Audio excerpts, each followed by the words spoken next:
Welcome to Melt University. This series will help you build your brand, inform you on a variety of career paths, and introduce you to top executives in sports and marketing. Now, here's your host, the president and CEO of Melt, one of the largest independent sports and event marketing agencies in the country, Vince Thompson. Welcome back, students, Virtual Melt University. We are heading in to the holidays, Christmas, Merry Christmas, end of a crazy COVID semester. We're continuing to hear from many of you on the feedback of the podcast and the help that we're trying to continue to provide for many of you during this crazy COVID period. And hopefully we get to the spring semester, we'll be on the other side of that. But we have, I've been so looking forward to this podcast. One of my favorite people on the planet, both personally and professionally, Dr. Harvey Schiller. I don't know really even where to start with probably one of the most esteemed people in the world, particularly in my world, but in any form of business world.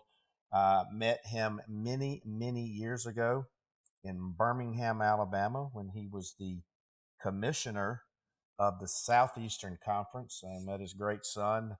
Derek may have been at Vestavia High or Vanderbilt. I'm not sure which one, but that was a couple of moons ago. And then he always treated me very well when he was the president of Turner Sports. He would take my crazy meetings and evolve to the head of the United States Olympic Committee, Brigadier General, United States Air Force, General Schiller.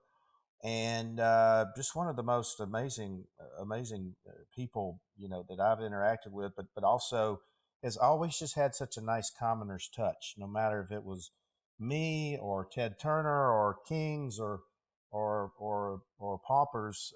Always takes some meetings, but you better have your act together. So when you meet with him, so Dr. Harvey Schiller, welcome to Virtual Melt University, sir. Thank you for having me, and congratulations on all you can do for so many people, especially all these students and others that want to work and participate in the great world of sports. Well, Dr. Schiller, it's been fascinating because we've had so many great guests on, and who want to help our students and who want to help our kids, and we have actually uncovered so many new opportunities for our students. And we often say that the college campus is the ultimate professional lab. This is the most sophisticated consumer that has ever lived. They are driving consumption habits. Look at what's going on with ESPN. Look at what's in the palm of the hand. We've talked about the legalization of sports wagering, fantasy, which is going to drive a lot of these big giant value numbers on the rights fees and the SEC deal. And I also failed to mention that you worked with George Steinbrenner, and built one of the most successful cable models, the Yes Network for the New York Yankees as well. But before you sit on the forefront of so many positive things, and as a beacon of the future of the sports business. But before, and I've never heard this story, but before we go into that, I'd like to talk about, your growing up and how you developed these passions, degree at the Citadel, University of Michigan, U.S. Sports Academy. Where did your passion and drive begin as a young person, as a young man, and then obviously a distinguished military career and then distinguished sports career? How did it start, though? Well, actually, it wasn't very interesting. I grew up in Brooklyn, New York. I was a street kid, and probably today would have been measured as a kid who had some kind of disorder. But right. In general, I couldn't control my energy. I couldn't control myself, and I was in and out of trouble all the time. Mm-hmm. And even in school, which is a lot of people don't understand when you're sitting here with a PhD. But I was always one of those people that was somewhat immature, influenced by others. But I started reading at a very, very young age. Probably hard to believe, but probably when I was about 3 years old, My parents bought an set of encyclopedias. They don't do that Right. anymore. I know. I still got mine, by the way. And I read everything from A to Z. Wow. And I would keep going back to it and back to it. And I always knew through those early years into high school that there was a better world out there for me. And I never really truly understand what it was, but I knew that sitting there with the other people that were in trouble was not the world I wanted to live in. And the biggest change happened when I went to high school. I went to Erasmus Hall High School, which is well noted for its graduates. For example, Al Davis, the former owner of he's a graduate. People like I'm trying to think of the Tisch brothers that own the Giants. Not Stephen Tisch. But Bob Tisch, for example. Bob Tisch, yeah. And all of those people were people that I read about, and I started to play football in high school, and being part of a team and watching other people's success in academics, but still playing the game, I learned a lot. And in fact, if I can step away for a second, there were 5 people on the team that we were very, very friendly with. One was a center, one was a running back, one was a quarterback, and there was me. One was a tackle and one was an end. So the 5 of us played together, and we hung out together, and we all went in different directions, except for the center. The center and I went to the Citadel together. He talked me into going, and he had an unbelievable career following his Air Force service. He was a civil engineer, and he was responsible for building all the Department of Defense housing around the world. Wow. Now, there's another part of it. Every one of us had at least one parent who was an immigrant. Wow. So there was these immigrant children, and he went on for a very, very successful career. Another one went to medical school at the University of Vermont and became a psychiatrist, and really, really world-renowned in terms of being applying to people who had addictions. And so that was another one that was successful. So the quarterback went to law school, and now he's an entrepreneur on the West Coast, has a hedge fund, and is a developer of content and movies in Hollywood. And another one who had no scientific degree became head of the the Oil and Gas Drilling Association. Think about Wow. And there's me. So among the 5, we were the first ones to attend not just college, but graduate from high school in our family. All went on to significant careers because of the opportunities that we had through a public education system and the ability to work together in a team in a sport that we all love. So the transition from Brooklyn to the Citadel had to be somewhat stark, right? I mean, you're right, and now you parachute into South Carolina. How was that experience when you got there? Well, it wasn't great, as you could imagine. Right. I somehow survived, but I began to understand as the years when it became. Well, first of all, I just turned 17 when I went to college, so it was very. Yeah, I did the same thing. And still hadn't been well developed physically. And by the time I was a senior, people started to pay attention to the things I said. And that was I've often said, it's not necessarily what you see in yourself, it's what other people see in you. And there was a number of things that happened that were a bit surprising to me with people who just follow the things that I were inspired to do. And that led to a real feeling of confidence and understanding and still knowing which particular areas I could or could not be good at. And then I went into the Air Force after graduate school and here's a kid who didn't learn how to drive until he was 19. Wow. And graduated as the number 1 in my flying training class. But go figure that out. I had no previous experience, but somehow it came natural to me because I was open to learning and had developed whatever the acuteness that you need to be a good pilot. So I served a tour in Vietnam, and that was that was another experience that it's hard for people to understand what unless you've served in combat. Mm-hmm. But it's the one time in your life that you have the chance to demonstrate your courage under fire. And true under fire. And I had dear friends and mentors and clients who oversaw battalions in Vietnam, and same thing. Well, firemen and policemen, not just military people, have that opportunity as well. Mm-hmm. And it's something which I think is somewhat of a gift. And, totally gift. And when I came back from Vietnam, I was assigned to the Air Force Academy because it was a time when many people were leaving the military because of the Vietnam War and the protests and all. And they were looking at somebody who had a graduate degree but combat service. And eventually I was appointed after some other assignments as a professor at the Air Force Academy and became the representative to the NCA on behalf of the Academy. And at the same time, the U.S. Olympic Committee moved to Colorado Springs, where the Academy is, and I started to volunteer in the sport of boxing, actually. And both of those things started to move forward, where I started to get some offers, and one of them was to be the commissioner of the Southeastern Conference, so I retired from the Air Force. But I did want to mention one thing that happened at Turner, which I think fits into what you're trying and are accomplishing. So when I became the commissioner, and I traveled around to then the 10 schools, I didn't see many people of color in the staff. Mm-hmm. They just weren't there. Mm-hmm. So I was negotiating a new contract with Turner Broadcasting for our early game, which started at noon on Saturdays. Oh, yeah. And I spoke to Ted Turner, and I said, we have to do something.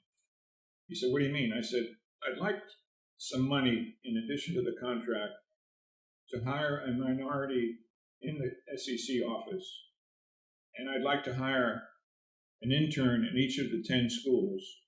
He said, what do you need? I said, I need $100,000 to give each of the 10 interns $10,000. And I need another $100,000 with benefits to hire somebody in my office. He said, okay, you have the money. Wow. So the person I hired in the office, you can watch on Sundays on CBS now. He was on Fox, Charles Davis. Wow. I never knew that. It gives me chills. Wow. So Charles came to work in the office, and I can tell you a million stories, but the best one is we had a meeting of athletic directors in Jackson, Mississippi, hosted by the University of Mississippi and Mississippi State. And Charles and I were sitting on the dais in the club, and Charles hits my arm and says, take a look. And I look over, and he had the biggest steak you've ever seen on his plate. And on either side of him were two African-American waiters, because he was the first African-American ever to eat in that club. Wow. And Charles went on, he had a successful career doing some other things. He actually worked with me at the Olympic Committee as well. Oh, yeah. And here's a funny part of it. Last year, I went to the National Football Hall of Fame dinner. Mm-hmm. And I was sitting at the Air Force Academy, and our seat was as far from the stage as you could be.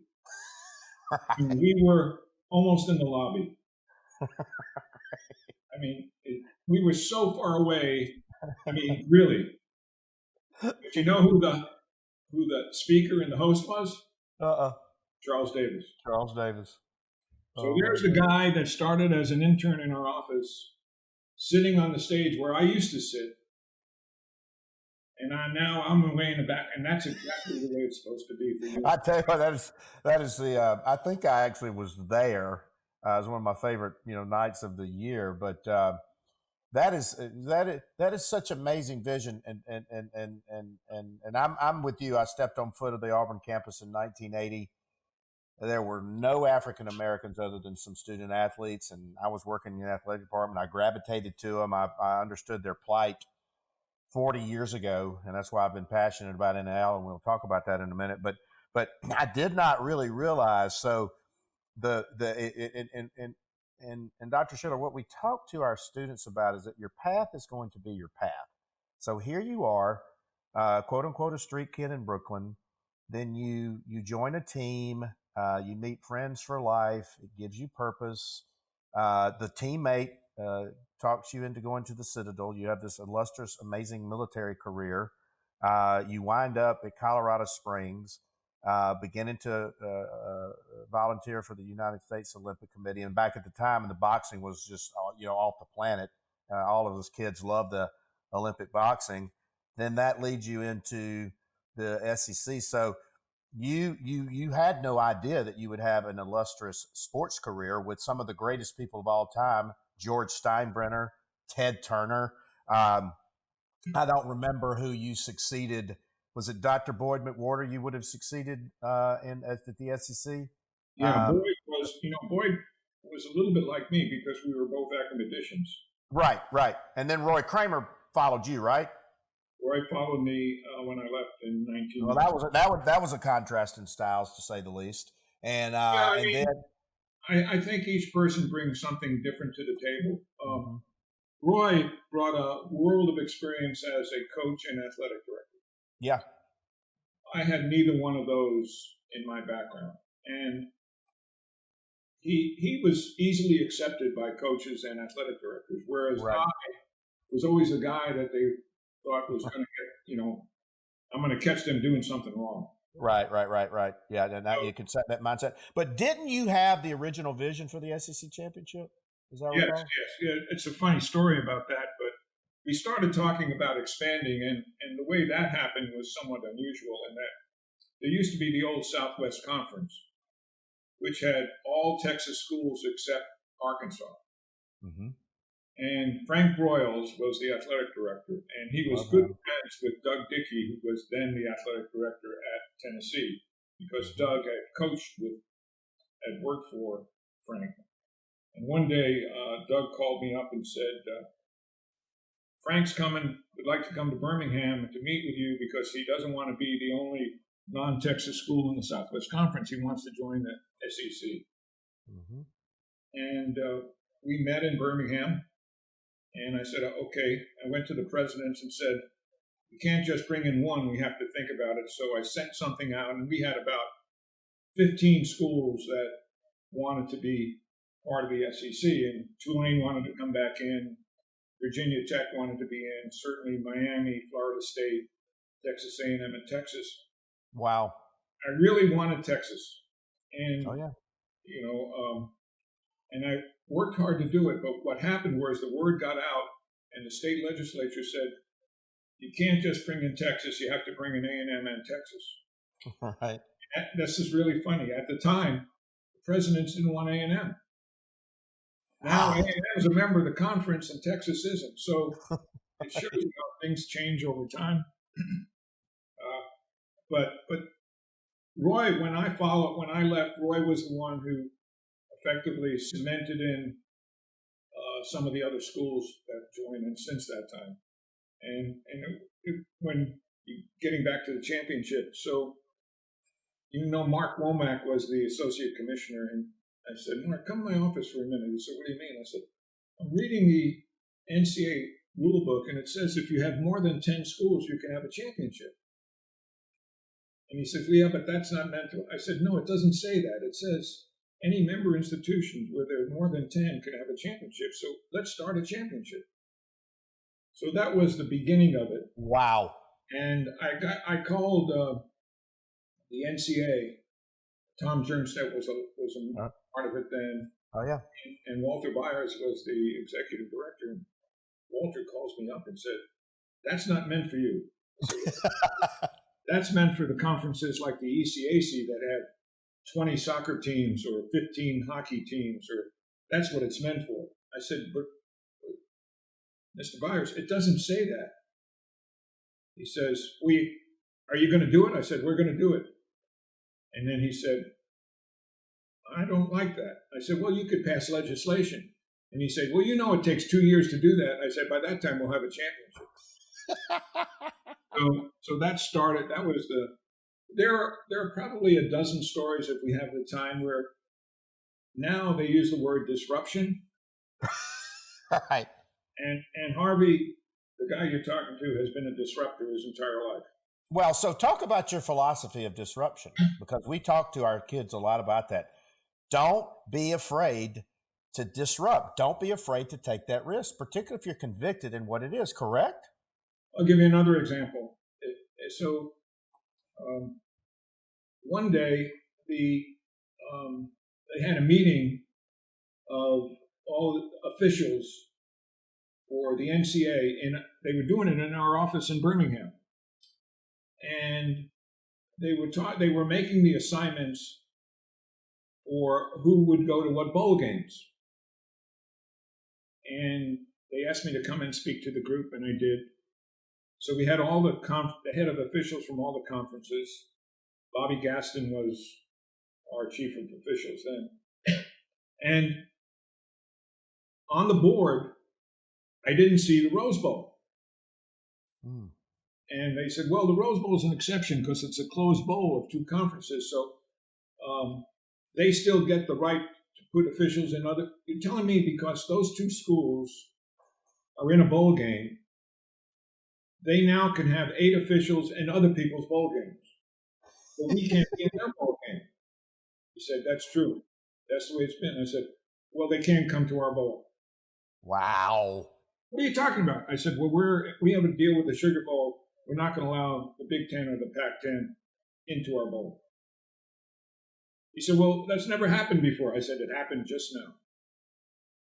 And that opened it up, gave the opportunity for getting our people in other bowl games and not giving up the credit for the Rose, where they wanted credit for the Rose Bowl, but it was still a closed bowl. So, I mean, it seems like a little thing, but that meant so much to our officials that they had a chance. You know, it's a big thing for an official to do. In the old days, now you have. Oh yeah.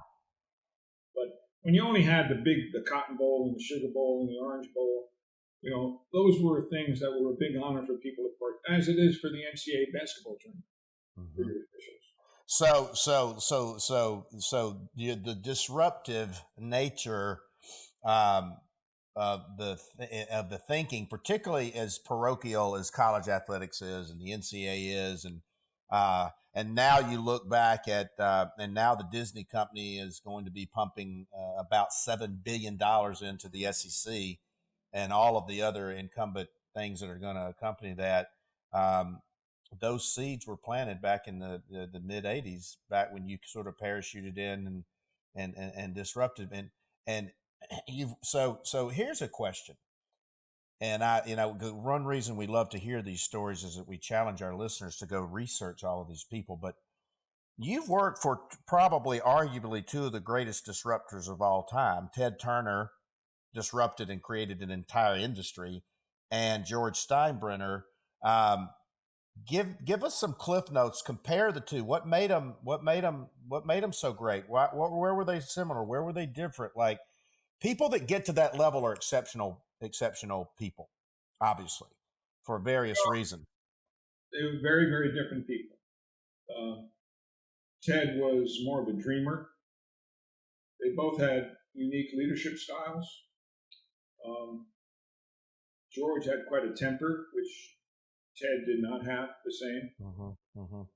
Ted was a guy who knew where he wanted to go and would try to do everything to get him there. But at the same time, there were a lot of things that you and I would say were not good leadership things. I'll give you an example.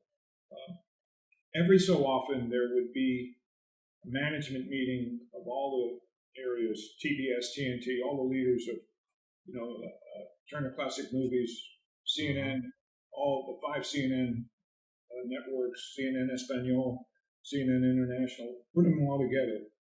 And the staff would work to try to make what they did better. And often it meant changing the start time of one of the things that Ted started to do was where traditionally programs would start and end on the hour or the half hour. And what Ted would do is he would carry over so that the program wouldn't be over till 5 after.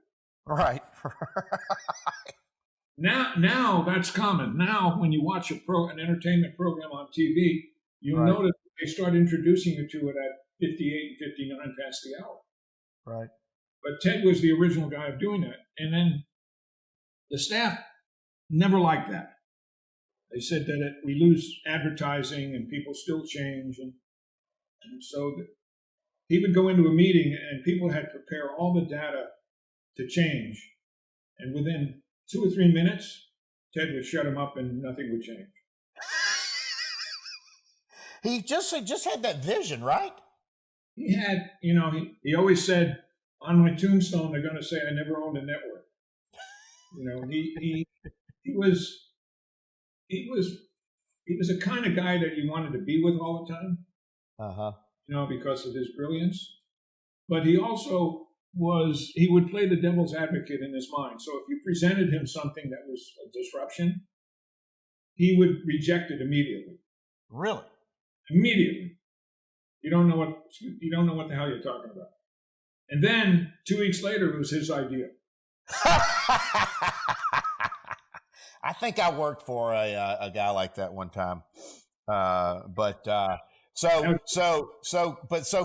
George Steinbrenner, I mean, the greatest owner of all time. So what were the Bronx do? I mean, what was the difference? What you had to do with George was you had to isolate him.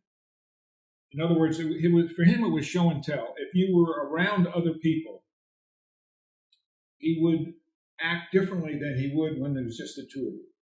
Now, he and I would be in Lillehammer, Norway, or other places where there were Olympic Games, and he and I would walk down some small town street in Norway and have a normal conversation. But if he was around the team, the Yankees, he would be different. So I'll give you a story. We were getting ready to leave. Actually, we were leaving from Tampa to go to Cuba for the Pan American Games. Mm-hmm. And we deliberately did it, the debarkation in Tampa, because George was a vice president, and we used the University of South Florida, I think is there, not Florida, one of the schools, and we used that to house our athletes before they left. And the swimmer, Dara Torres? Yep. So she walks up to me and she says, "Look at the Yankee sunglasses that George gave me." And I said, "They're plastic." I said, "We have Bausch and Lomb that gave you these great sunglasses they're gifting to all the athletes. Why aren't you wearing those?" I said, "Well, George gave me these." Go put the sponsor of sunglasses on and tell him you don't want to wear that plastic piece of crap. So she went to him, and I was staying in one of George's hotels. And that night I went back to my room, and every square foot of the room had a pair of sunglasses on. No, I'm not kidding. The toilet, the bed, the dresser, the floor. Thousands and thousands of sunglasses sitting on the. I mean, that's who he was. He would get even somehow in his own kind of way. But I loved it. So, what was your conversation with him after post sunglasses? How did that go? I usually say something sarcastic. I don't remember exactly, but I probably said something like, "Do you have any more sunglasses for me?" That's what I thought. That is one of the greatest stories I've ever heard. So, and we could obviously, I love these things, and we're gonna have to get back on. But talk about all this amazing giant experience. You've got 2 successful children, yourself. I know Derek really well. I think he'll be the commissioner of Major League Baseball one day, or anything else he wants to be. What he's done.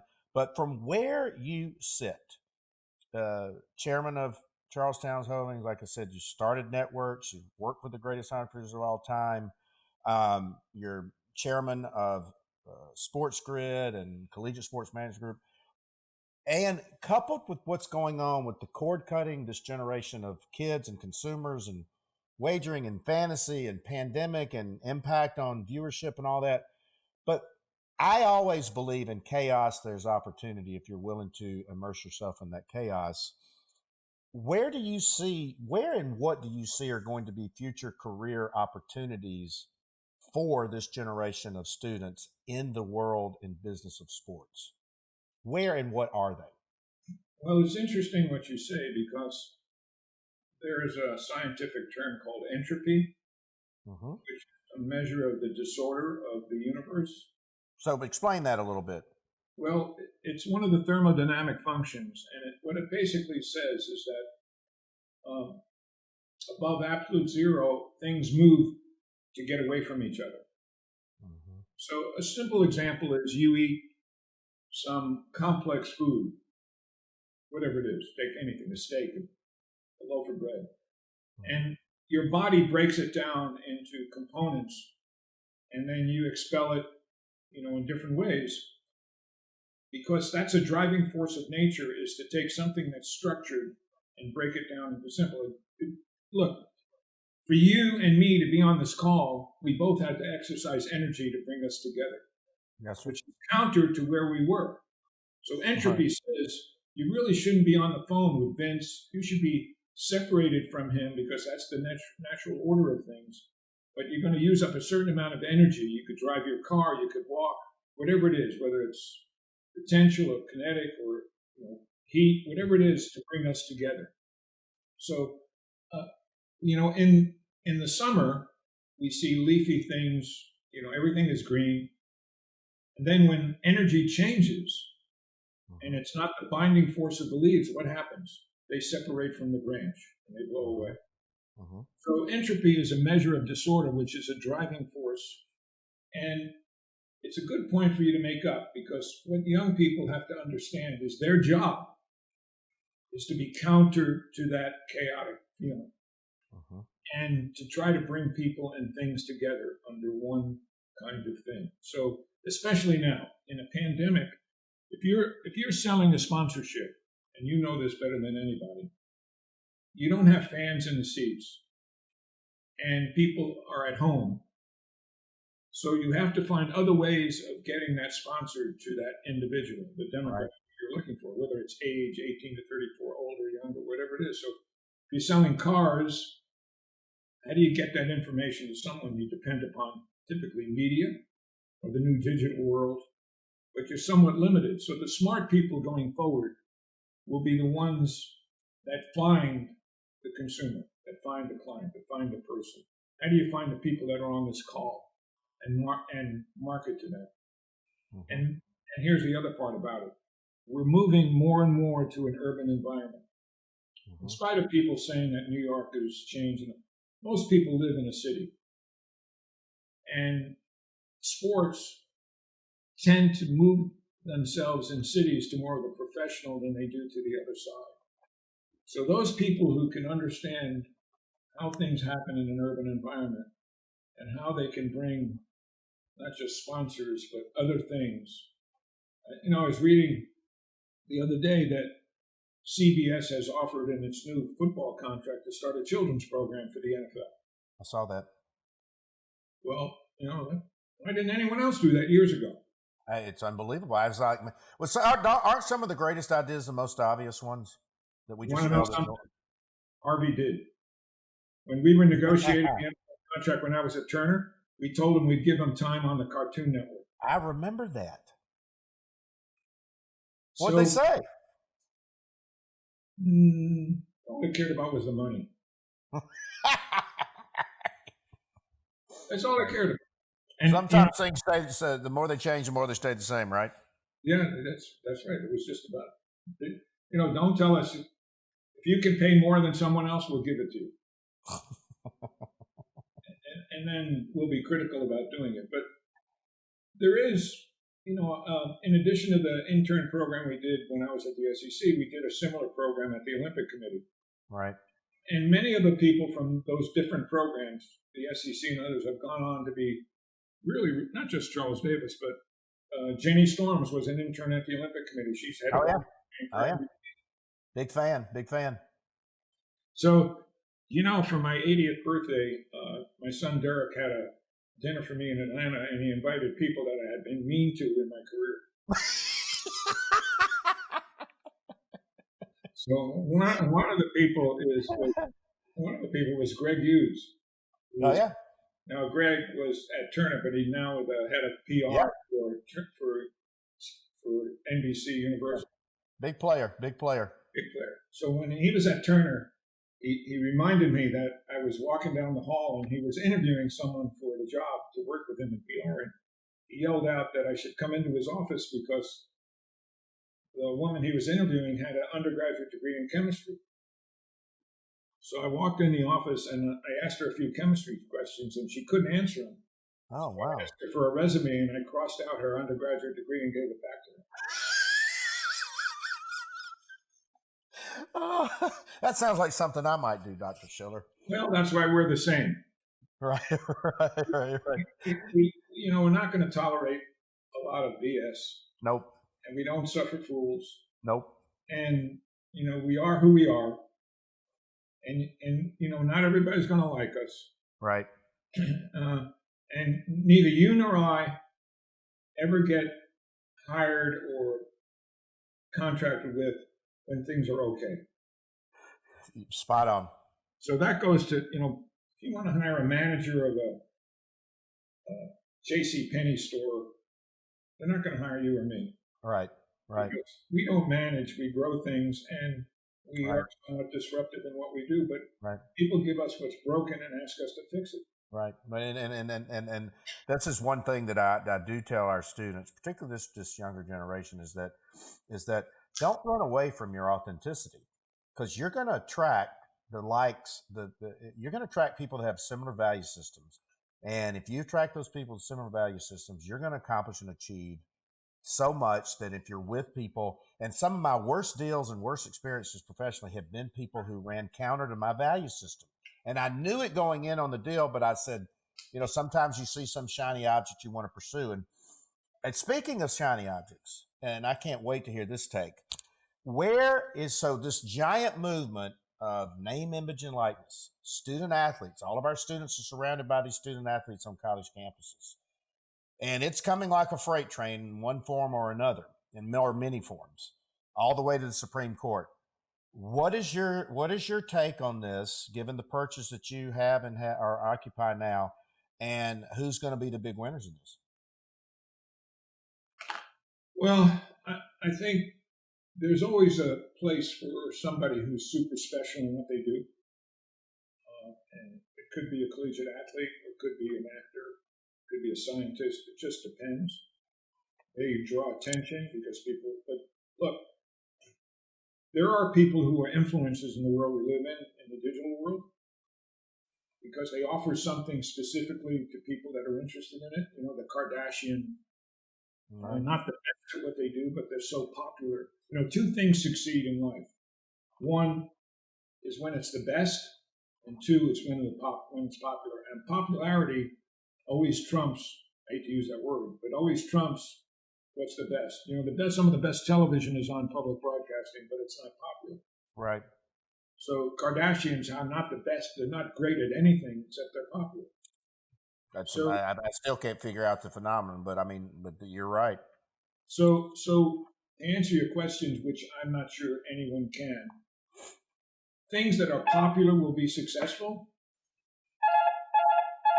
Things that are not will just, and